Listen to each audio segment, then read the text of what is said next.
컨볼루셔널 뉴럴 네트워크 두 번째 강의를 시작하겠습니다. 이번 강의에서는 주로 오브젝트 디텍션을 위한 모델들과 이미지 세그멘테이션을 위한 모델들을 주로 설명드리겠습니다. 오브젝트 디텍션이라 함은 영상에서 특정한 오브젝트들이 어디에 있는지 그 위치를 찾아내는 문제입니다. 일반적으로 영상과 찾기 원하는 그 타겟 클래스, 오브젝트 클래스들이 주어지고요. 대부분의 경우는 클래스는 하나가 아니라 여러 개가 주어집니다. 그리고 지정된 이 타겟 클래스들의 오브젝트를 영상에서 찾아내는 것입니다. 오브젝트 디텍션의 아웃풋으로는 일단 그 발견한 오브젝트들의 바운딩 박스, 일반적으로는 사각형, 직사각형 형태의 영역을 표시합니다. 그리고 멀티 클래스 디텍션 모델의 경우 대부분 각 바운딩 박스가 어떤 오브젝트 클래스를 포함하고 있는지를 같이 출력해 줍니다. 실제로 영상 처리 분야에서는 세그멘테이션과 디텍션과 관련된 여러 가지 태스크들이 있는데요.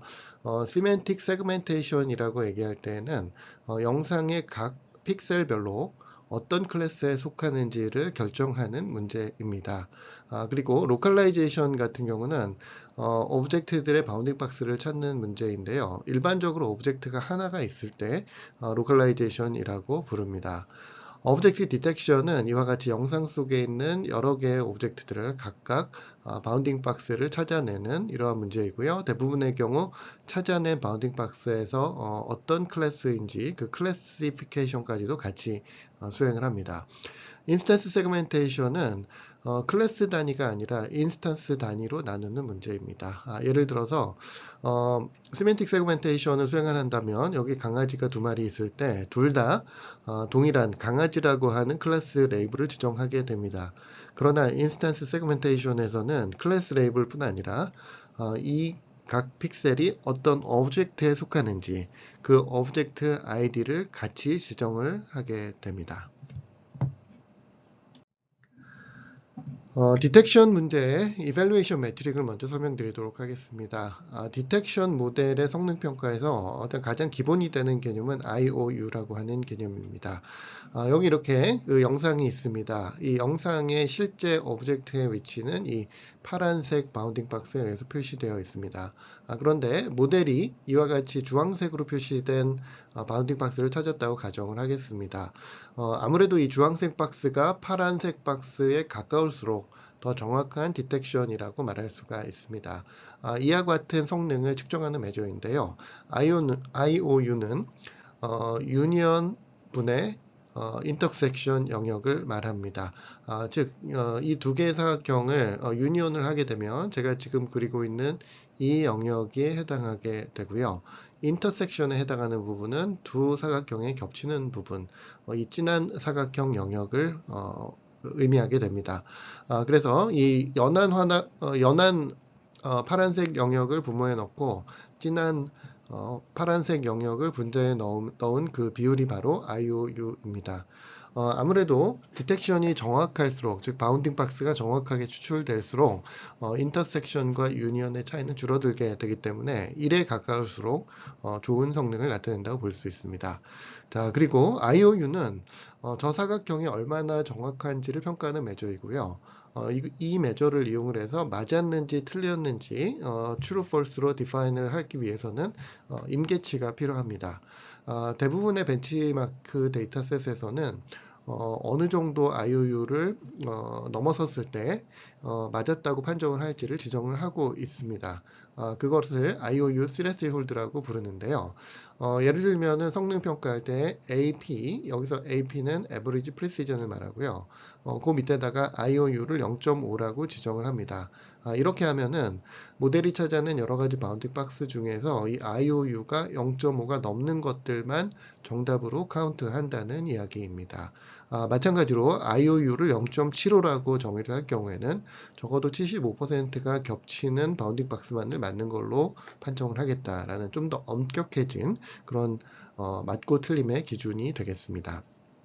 그리고 실제로 많이 사용되는 메저로서는 프리시즌과 리콜 그리고 F1 스코어 이 세 가지가 있습니다. 이 프리시즌은 기본적으로 모델이 찾아낸 결과가 얼마나 정확한지를 나타내는 메저이고요. 리콜은 실제 존재하고 있는 오브젝트 중에서 어느 정도나 모델이 찾아냈는지를 찾아내는 메저입니다.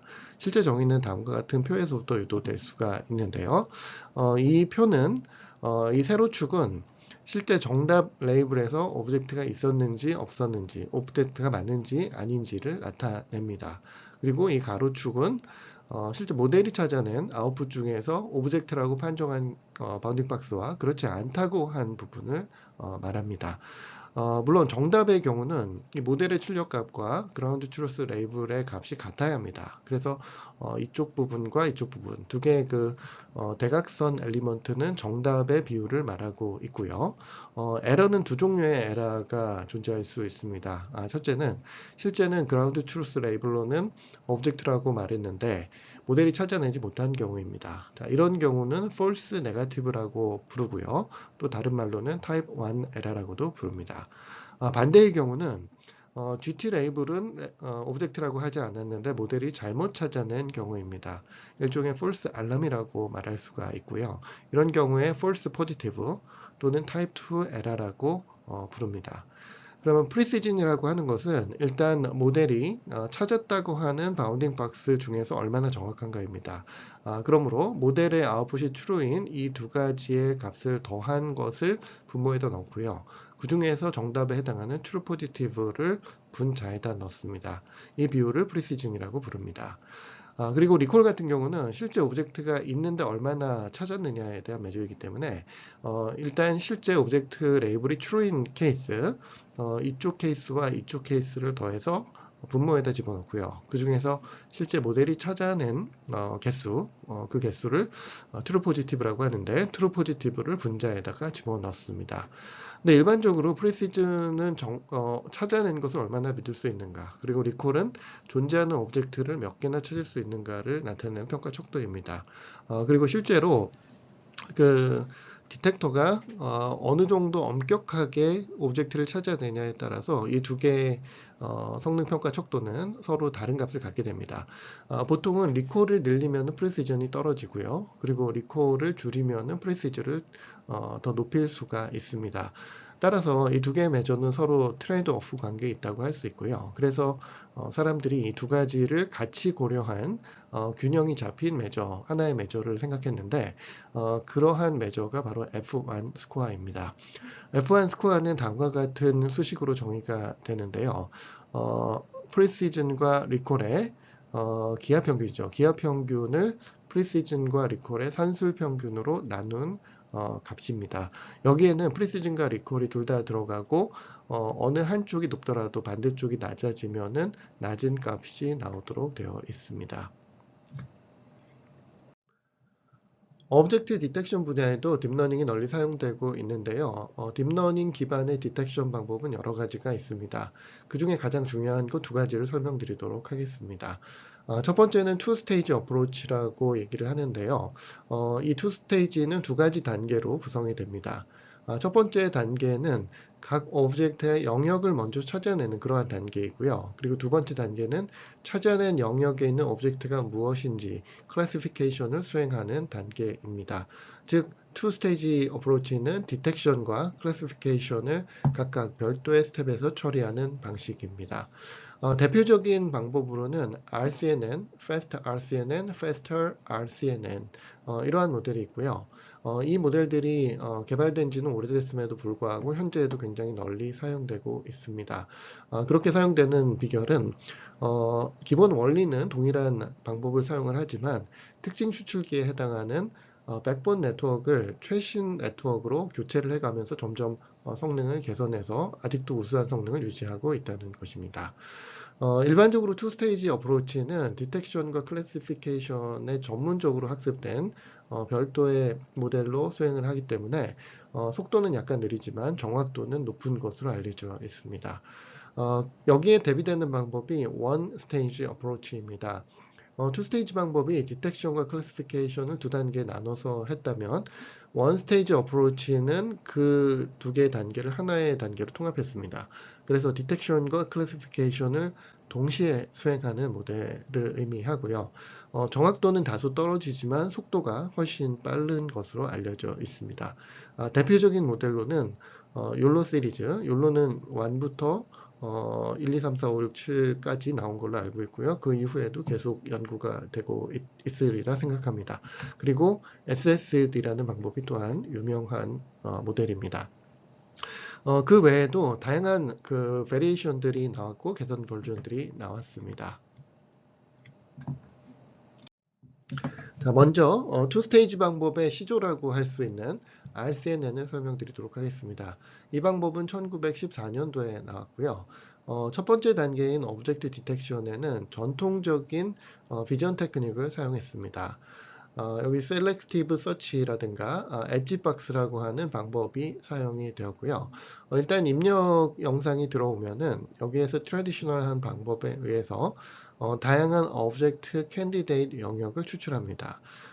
많은 오브젝트들을 제대로 인식을 하기 위해서 무려 2000개 정도의 캔디데이트 바운딩 박스를 추출을 했다라고 리포트되어 있습니다. 두 번째 단계에서는 이 각각 추출된 바운딩 박스들을 클래시피케이션을 수행함으로써 정말 오브젝트가 맞는지를 결정하고 또 어떠한 오브젝트인지를 결정을 합니다. 그래서 각각 이 추출된 바운딩 박스를 일정한 크기를 갖는 사각형으로 리사이징을 하고요. 크롭과 리사이징을 수행한 후에 CNN을 이용을 해서 특징을 추출합니다. 그러면 지난 강의에서 말씀드린 것처럼 이 영역으로부터 하이 레벨 피처를 추출을 해낼 수가 있게 되겠죠. 그 피처로부터 SVM 클래시파이어, SVM은 서포트 벡터 머신을 의미하고요. 전통적인 클래시파이어 중에서 제너럴라이제이션 어빌리티가 우수한 방법으로 알려져 있습니다. 이 클래시파이어를 이용해서 각 타겟 클래스에 속하는지 아닌지를 계속 판별합니다. 그리고 나서 타겟 클래스에 속한다라는 그 스코어가 가장 높은 클래스를 인식 결과로 출력합니다. 요약해서 말씀을 드리면 일단 트래디셔널한 방법에 의해서 오브젝트 영역, 후보 영역을 추출한 후에 각 영역에 대해서 이 특정한 오브젝트가 맞는지 아닌지를 검증함으로써 디텍션과 클래시피케이션을 수행하는 모델입니다. RCNN이 개발된 후 약 1년 후에 Fast RCNN이라는 모델이 제안되었습니다. 이 연구에서는 기존 RCNN이 가졌던 두 가지 심각한 문제를 지적했는데요. 첫 번째는 RCNN 자체가 되게 여러 단계로 구성된 파이프라인으로 이루어져 있기 때문에 지나치게 복잡하고 시간도 많이 걸리고 그리고 메모리의 낭비도 크다라는 점을 지적했습니다. 두 번째 문제는 트래디셔널한 방법에 의해서 수행했던 그 Object Candidate Region Detection이 너무 느리다라는 문제를 또 지적했습니다. 이 두 가지 문제 중에서 첫 번째 문제를 Fast RCNN이 해결을 했습니다. 기존 RCNN에서는 일단 바운딩 박스 영역을 다 찾은 다음에 그 영역별로 컨볼루션 네트워크를 가동을 시켜서 특징을 추출하고 오브젝트 클래스를 판별했습니다. 그러나 그렇게 했을 경우에는 컨볼루션 네트워크를 굉장히 많이 가동을 해야 되기 때문에 시간이 많이 소요되게 됩니다. 이에 대한 해법으로 일단 영역 전체에 대해서, 그러니까 이미지 전체에 대해서 CNN을 통해서 피처를 추출을 하고요. 이렇게 되면은 이미지 전체에 해당하는 피처 맵이 나타나게 됩니다. 이렇게 만든 다음에 각 영역이 이렇게 주어졌을 때 이 영역에 비례하는 그 위치를 딱 잡아가지고 피처 맵에서 그 영역의 특징만을 이렇게 추출해내는 겁니다. 이러한 과정을 ROI 풀링이라고 부릅니다. 여기서 ROI는 Region of Interest, 즉 오브젝트가 있을 것으로 추정되는 그러한 영역을 의미하는 용어입니다. 이렇게 되면은 ROI, 즉 이 바운딩 박스별로 추출된 피처 맵을 얻어낼 수 있고요.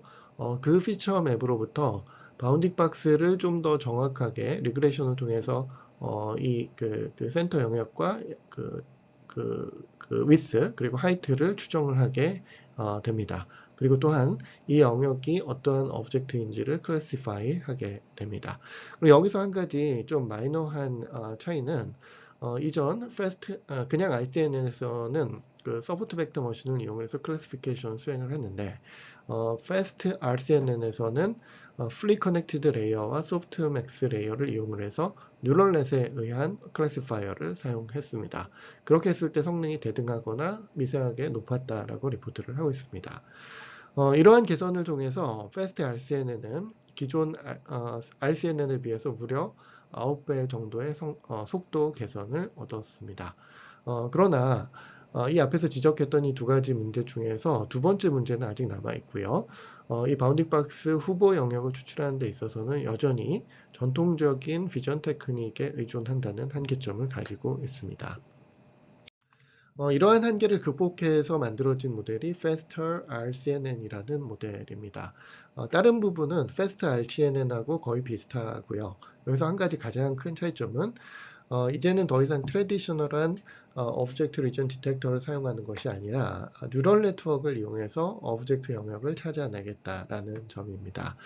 이걸 위해서 가장 중요한 모듈이 하나 개발되었는데 그게 바로 Region Proposal Network, 줄여서 RPN이라고 하는 모듈입니다.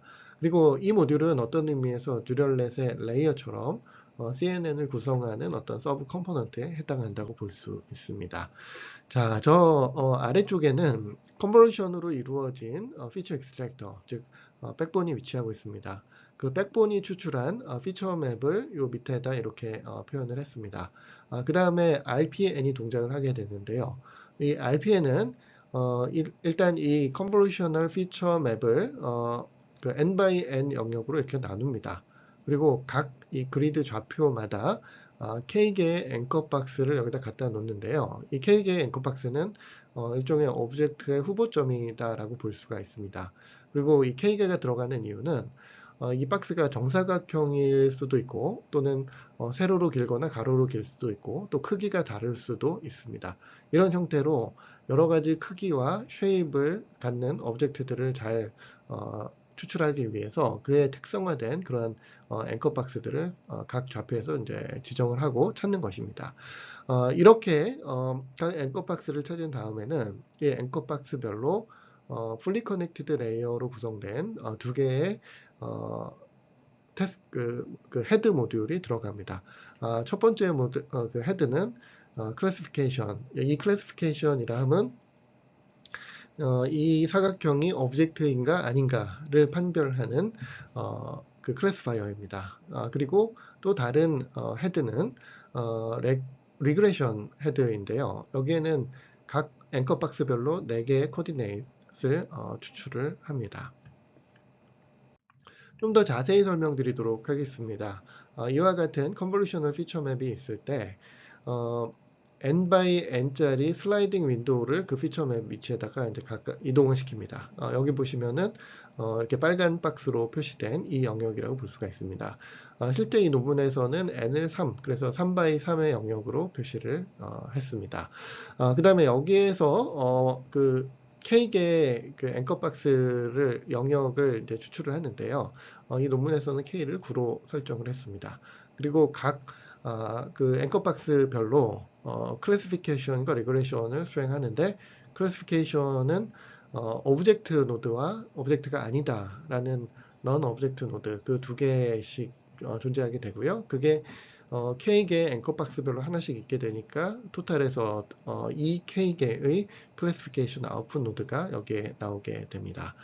그리고 각 그 바운딩 박스, 그 앵커 박스별로 4개의 좌표를 갖는데 그 4개의 좌표를 하면 X좌표, Y좌표, 그리고 width, height 이 4개의 코디네이트에 해당합니다.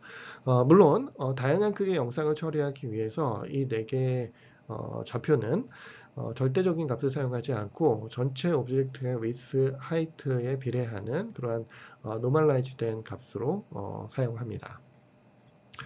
이 오른쪽 아래에 보이는 이 영상은 오브젝트 그 영상으로부터 찾아낸 오브젝트 영역과 그 카테고리 클래스를 보여주고 있습니다.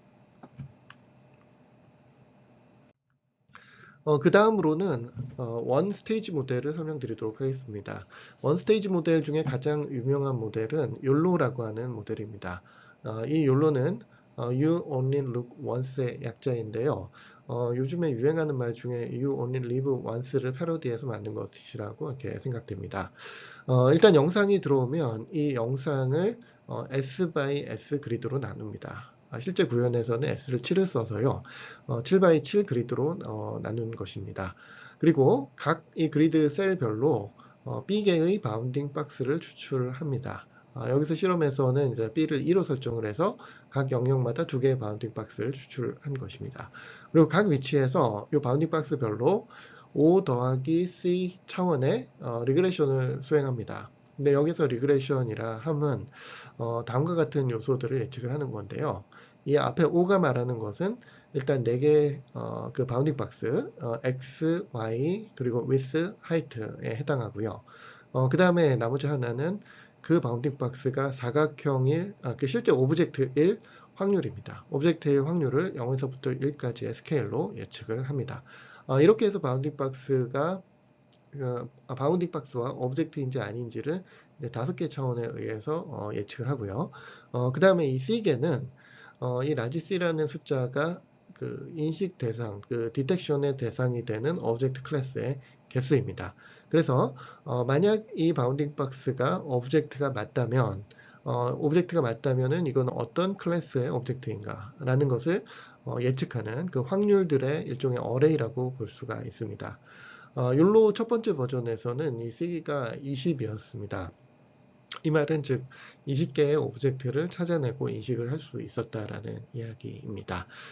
이 욜로를 이 앞에서 설명드린 Faster RCNN하고 비교하면은 성능은 Faster RCNN이 좀 더 좋습니다. 디텍션과 클래시피케이션 성능이 더 우수하다는 뜻이고요. 하지만 속도를 얘기할 때도 욜로가 훨씬 더 빠릅니다. 그래서 실시간 모델을 원할 때는 욜로 계열의 방법을 사용하고 또 디텍션 정확도 중심의 모델을 원할 때에는 주로 Faster RCNN을 사용합니다. 그 이후에 욜로는 여러 번의 버전 업그레이드가 있었습니다. 욜로2라고 이제 불리는 모델이 욜로 9000이라고 하는 모델인데요. 이 모델에서는 인식 대상, 디텍션 대상 클래스의 개수를 무려 9000개까지 확대했습니다. 이 앞에 모델이 20개였던 거에 비해서는 상당히 많이 증가했다고 볼 수 있고요. 여기에는 굉장히 다양한 테크닉들이 사용되었는데 정확도를 개선하기 위한 7가지 테크닉, 그리고 속도를 개선하기 위한 3개의 테크닉, 그리고 클래스의 개수를 증가시키기 위한 3가지 테크닉이 사용됐습니다. 그리고 그 이후에도 지속적으로 욜로는 개선되어서 뭐 제가 알기로 현재까지 한 욜로 7 정도까지 나와 있고요. 그 외에도 비슷한 다른 파생 욜로가 더 많이 있습니다. 그 다음으로 소개드릴 두 번째 원 스테이지 모델은 SSD, Single Shot Multiplex Detector라고 불리는 모델입니다. 사실 이 모델은 원 스테이지 모델 중에서 욜로와 쌍벽을 이루는 모델입니다. SSD가 특히 강점을 갖는 부분은 멀티 스케일 피처 맵을 사용을 한다는 것입니다. 그럼으로써 작은 오브젝트와 큰 오브젝트를 같이 잘 인식할 수 있다는 것이죠. 예를 들면 이러한 모델이 있는데 이러한 영상이 있는데요. 이 영상 속에는 큰 오브젝트와 작은 오브젝트가 이제 같이 있을 수가 있습니다. 그런데 피처 익스트랙션을 하는 그 과정 속에 중간에 다운샘플링을 합니다. 그래서 예를 들어서 8x8 피처 맵에서도 오브젝트들을 추출을 하고요. 그리고 4x4 피처 맵에서도 오브젝트를 추출합니다. 그러면 아무래도 레졸루션이 높은 곳에서 피처 맵을 사용을 하게 되면은 크기가 작은 오브젝트 중심으로 잘 추출을 하게 되고요. 반대로 레졸루션이 낮은 피처 맵에서 추출할 경우에는 크기가 큰 오브젝트를 잘 추출할 수 있게 됩니다. 동작 원리는 비슷하고요. 가장 큰 차이는 멀티 스케일 피처 맵을 사용했다는 것입니다. 이 앞에서 설명드린 욜로 모델이 일단 피처 익스트랙션을 한 이후에 그 다음에 단일한 7x7이라고 하는 레졸루션 피처에서 오브젝트들을 찾아냈습니다. 그런데 SSD 같은 경우는 일단 피처 익스트랙션을 먼저 수행을 하고요. 그 다음에 점점 다운샘플링을 하면서 피처의 그 디멘전을 줄여 나갑니다. 그러면서 지속적으로 오브젝트를 추출하는 것이죠. 아무래도 작은 오브젝트는 앞쪽에서 추출이 될 것이고 큰 오브젝트들은 이 뒤쪽에서 추출이 됩니다. 그리고 나서 겹치는 바운딩 박스들은 그 중에서 가장 스코어가 높은 것만 남기고 나머지를 다 삭제합니다. 이러한 과정을 Non-Maximum Suppression이라고 부르고요. 그리고 이러한 과정은 대부분의 디텍션 모델들, 욜로를 포함해서 대부분의 디텍션 모델들도 그 겹치는 바운딩 박스 중에서 가장 좋은 것 하나만을 선택하는 Non-Maximum Suppression이 같이 사용되고 있습니다. 속도를 비교하면은 SSD에 비해서 SSD가 욜로에 비해서 약간 느립니다. 그러나 정확도는 좀 더 많이 개선되었다고 이렇게 실험 결과를 제시하고 있습니다. 오브젝트 디텍션 기술은 지속적으로 발전했습니다. 그런데 이제 최근에는 어, 그 디텍션을 위한 어떤 표준 프레임워크가 제안이 되었는데요. 다음과 같은 네 가지 단계로 구성이 됩니다. 입력 영상이 주어지면은 피처 익스트랙터, 보통 CNN이죠. CNN을 이용을 해서 피처를 추출합니다. 그리고 나서 댄스 프레딕션이라는 단계를 통해서 바운딩 박스를 찾아냅니다. 그리고 여기서 약간 원 스테이지 모델과 투 스테이지 모델이 약간 달라지는데요. 원 스테이지 모델은 바운딩 박스를 찾으면서 그 클래시피케이션을 같이 수행을 하고요. 그리고 투 스테이지 모델 같은 경우는 그 뒤에 클래시피케이션을 전문적으로 수행하는 별도의 클래시파이어가 붙어 있습니다. 이 과정을 약간 구분해서 댄스 프레딕션 그리고 스파스 프레딕션이라는 용어로 부릅니다. 그런데 이 피처 익스트랙터하고 이 프레딕터 사이에 중간에 넥이라고 하는 모델이 들어갑니다. 이 넥이라는 모델은 보통 피처 피라미드라든가 좀 더 멀티 스케일에 있는 특징들을 좀 애그리게이트 해주는 결합시켜서 좀 더 우수한 디텍션 성능을 얻게 만들어주는 그런 모듈이고요. 이 4개에 해당하는 그런 아키텍처를 하나만 소개하도록 하겠습니다. 피처 피라미드 네트워크라고 하는 모델인데요. 줄여서 FPN이라고도 부릅니다. 일반적으로 피처 피라미드라고 하는 것은 이렇게 영상을 다양한 스케일로 이렇게 리사이징을 한 다음에 그 각각에서 추출한 이러한 특징들의 군집을 말합니다. 이 전체를 피처 피라미드라고 하는 것이죠. 이 피처 피라미드를 쓰게 되면은 오브젝트 크기가 다양하더라도 모두 잘 디텍션 할 수 있는 그런 장점이 있습니다. 그러나 문제는 이러한 과정에 되게 중복된 연산이 있기 때문에 상당히 계산량이 많다는 어려움이 있습니다. 이러한 점들 때문에 대부분의 모델들은 그냥 가장 큰 해상도의 영상을 입력받아서 그냥 피처 익스트랙션만 하면서 디멘전을 줄여나가는 이런 방식을 사용합니다. 이렇게 하면 CNN은 한 번만 거치기 때문에 상당히 빠르죠. 그러나 이 속도가 빨라지는 대신에 아무래도 퍼포먼스는 저하가 됩니다. 그래서 이에 대한 이제 대안이 여러 가지가 있는데요. 이제 한 가지는 이 각 레벨별로 프레딕터를 붙여서 여기에서 클래시파이어를 붙이고 그레디언트를 이쪽에서부터 발생을 시켜서 학습을 시키면은 좀 더 우수한 피처를 그 학습할 수가 있습니다. 네, 이러한 방식을 생각할 수 있고요. 그리고 FPN, 이 논문에서 제시하는 피처 피라미드 네트워크는 이거보다 좀 더 좋은 그런 방식을 사용하고 있습니다. 일단 일반적인 싱글 피처 맵 아키텍처랑 똑같은 방식을 이용을 해서 피처를 추출합니다. 그런데 여기서부터 반대 방향으로 프로파게이트가 되는 이러한 일종의 넥 구조죠. 넥 모델을 여기다 붙임으로써 좀 더 우수한 피처 피라미드를 얻어내겠다라는 것입니다. 좀 더 자세히 설명드리면 다음과 같습니다. 이쪽은 일반적인 CNN의 피처 익스트랙션 레이어이고요. 이쪽 파트가 피라미드 피처를 만들어주는 FPN입니다. CNN의 위쪽에서는 로우 레졸루션이지만 좀 상당히 하이 레벨의 피처가 나오게 되고요. 아래로 내려오면 내려올수록 로컬하고 로우 레벨한 피처가 나오게 됩니다. 이 위쪽에 있는 피처를 이 2배씩 업샘플링을 수행을 하고 그리고 이쪽에서 오는 이 패스가 또 있는데요. 이 해당하는 레벨에 있는 그 아래에서 위로 올라가는 피처 익스트랙터의 이 레벨에서 추출된 피처를 한번 컨볼루션을 거쳐가지고 이 위에서 업샘플링 된 피처하고 결합해서 아래쪽 내보냅니다. 이 그림에서 이 위치하고 이 위치에 해당하는 부분이 다음과 같은 구조에 의해서 이제 그 피처가 결합이 되는 것입니다. 그리고 각 레벨에는 이와 같이 프레딕터, 즉 클래시피케이션 또는 디텍션 헤드가 여기에 들어감으로써 각 레벨을, 각 스케일에서의 피처가 충분히 학습되도록 그레디언트를 발생시킵니다. 이런 방식을 사용을 하게 되면은 기존 방식, 그러니까 피처 익스트랙터 백번이 추출한 최종 피처 맵만 사용하는 것보다 훨씬 더 다양한 스케일의 오브젝트를 잘 추출할 수가 있습니다. 실험 결과인데요. 실험 결과는 Faster RCNN과 Faster RCNN 이 두 가지 디텍터에 대해서 실험을 행했습니다. 결과를 보시면은 FPN을 적용하지 않은 모델에 비해서 훨씬 더 개선된 성능을 보여주고 있습니다. 이 다음으로 설명드릴 내용은 세그멘테이션입니다.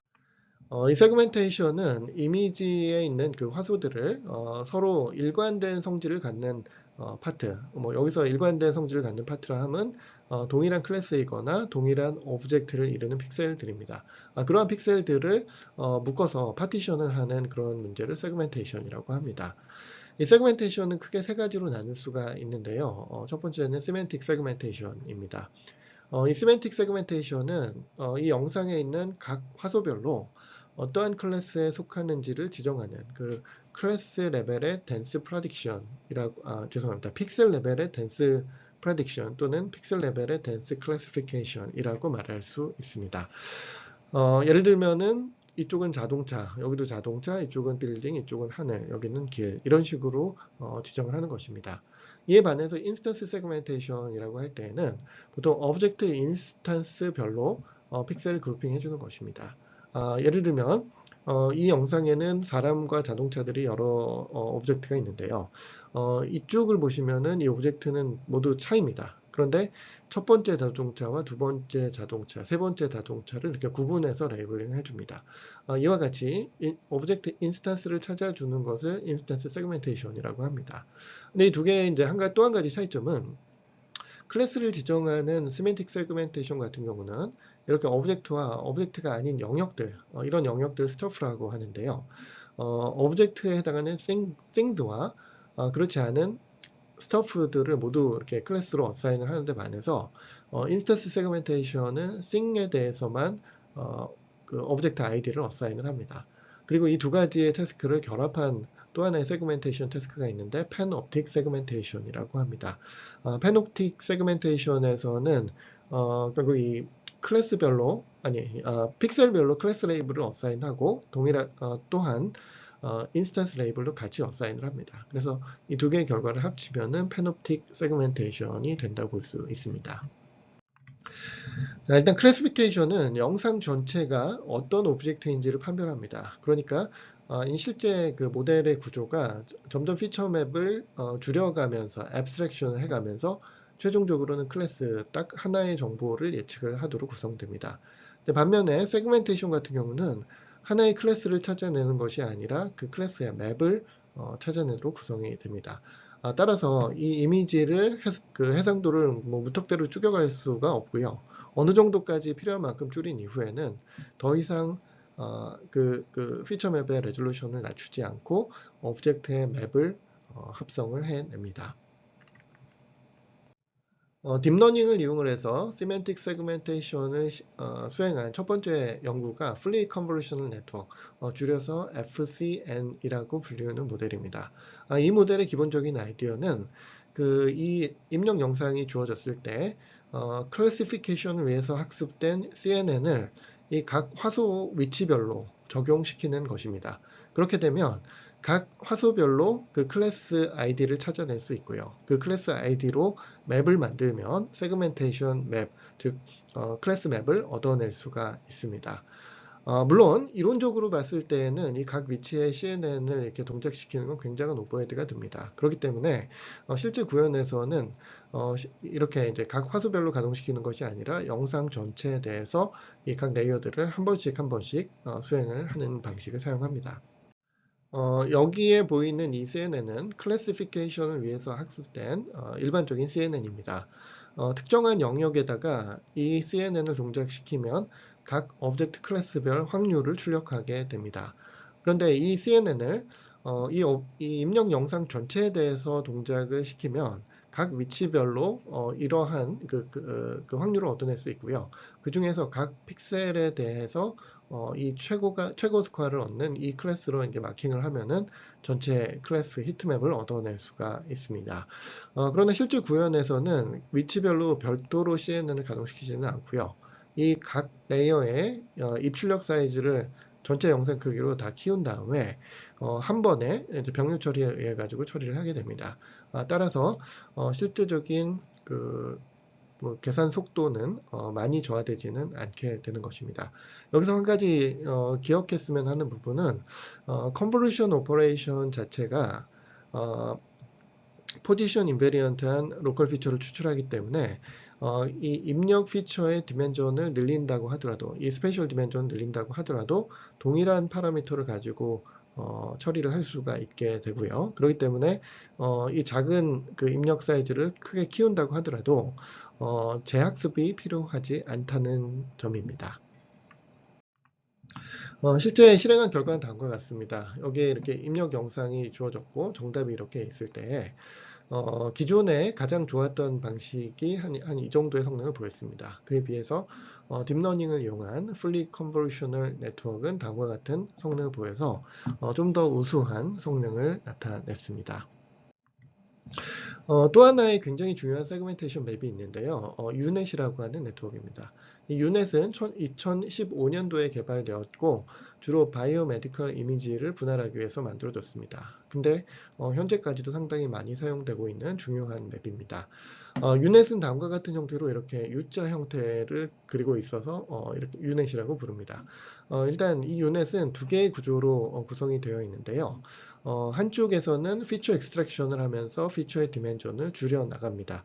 그래서 이 과정은 일종의 다운샘플링을 수행하면서 앱스트랙트된 피처를 얻어내는 그런 과정이고요. 그리고 이 반대쪽은 반대로 레졸루션을 증가시키면서 업샘플링을 하면서 원래 피처 맵을 얻어내는 그러한 과정입니다. 이렇게 하게 되면은 이쪽에서는 지역적이지만 디테일한 정보를 갖게 되고요. 점점 이 피처 맵이 다운샘플링 되면 될수록 하이 레벨이지만 글로벌하고 그 대신에 디테일은 사라진 그런 피처를 얻게 됩니다. 이런 경우에 사실 레졸루션을 이렇게 증가시켜 갈 때 이제 상당히 많은 디테일을 잃어버리게 되고요. 특히 위치 정보를 많이 잃어버리게 됩니다. 그래서 그런 점을 보완하기 위해서 이렇게 이제 업샘플링을 하면서 동시에 자기의 그 동일한 레벨에 해당하는 이 인코더 레이어의 피처를 이렇게 가져와서 컨캐티네이트해서 같이 사용을 합니다. 이러한 과정은 일종의 스킵 커넥션이라고 말할 수가 있습니다. 이러한 스킵 커넥션이 이 대칭적으로 구성되어 있는 다운샘플링과 업샘플링 각 레이어의 각 레벨마다 존재하게 됩니다. 이렇게 되면은 이쪽을 거쳐서 가는 하이 레벨 피처와 이렇게 직접적으로 가는 로우 레벨 피처를 결합해서 우수한 성능의 세그멘테이션 결과를 얻어낼 수 있습니다. 이와 같은 아이디어는 이후에 개발된 굉장히 많은 후속 모델에도 같이 적용이 되었습니다. 그 다음에 설명드릴 네트워크는 HRNet이라고 부르는데요. 여기서 HR은 하이 레졸루션을 의미합니다. 이 HRNet 논문에서 주장한 바는 일반적으로 유넷 구조 또는 아워글래스 모델을 통해서 그 대부분의 세그멘테이션 모델들이 일단 스페셜 디멘전을 줄였다가 다시 키우는 방식을 사용을 하고 있는데 그 과정에서 정보가 많이 손실된다는 것입니다. 그래서 세그멘테이션을 위해서는 하이 레졸루션 피처 맵이 끝까지 유지되어야 한다라는 주장을 했고요. 다음과 같은 네트워크를 제안했습니다. 일반적인 모델들이 이렇게 피처 맵을 일단 그 다운샘플링을 한 다음에 다시 키우는 방식을 사용을 했는데 HR넷에서는 다음과 같은 구조를 갖습니다. 최초에 있었던 이 하이 레졸루션 피처 맵의 이 디멘전을 끝까지 계속 가져갑니다. 그러면서 이를 보조하기 위해서 미들 레졸루션 그리고 로우 레졸루션의 피처 맵을 다시 생성을 한 다음에 그 정보들을 다 결합해서 다시 세그멘테이션을 수행을 하는 것입니다. 이 방법의 장점은 결국 이 하이 레졸루션 브랜치가 살아있기 때문에 정보의 손실을 줄일 수가 있고 따라서 더 정확한 세그멘테이션을 수행할 수 있다는 데 있습니다. 이렇게 해서 컨볼루셔널 뉴럴 네트워크 두 번째 강의를 마치도록 하겠습니다. 감사합니다.